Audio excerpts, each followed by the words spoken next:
In the trailer, we see more of the IV and blood that seems to be going through Simon's arm, which seems like a blood transfusion. And from what I was able to find out online, typically anyone who has undergone heart surgery or a heart transplant will sometimes need a blood transfusion afterwards to help with the severe blood loss and to prevent anemia. If Zoe isn't his nurse or doctor though, then I think there's also a good possibility that she could actually be the recipient of the heart transplant instead.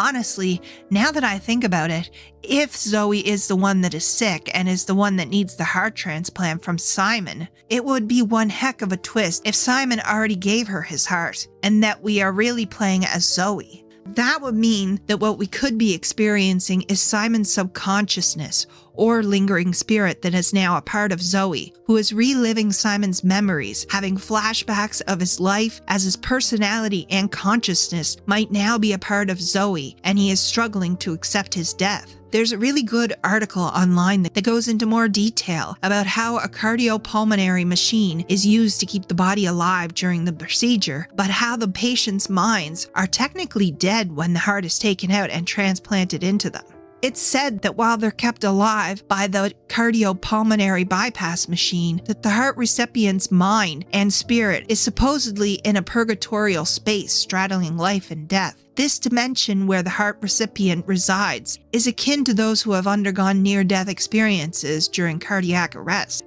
Which means if Zoe is the heart recipient, then this could also be what Zoe is seeing or experiencing herself through his perspective after just having received Simon's heart. In fact, from what I've read, it seems like those who receive heart transplants are actually the ones that experience the most side effects and unexplained spiritual and supernatural changes. There has been overwhelming evidence showing complete changes in personality, demeanor, habits, desires, tastes, interests, etc. that match more closely with those of the donor's personality, with the recipient sometimes even experiencing the donor's memories in visions and dreams as well. And I do strongly believe that this will be the huge twist of the game, that Simon was not the one receiving the heart transplant, but was actually the one that donated and gave his heart to Zoe because she was the one who was sick and had heart issues.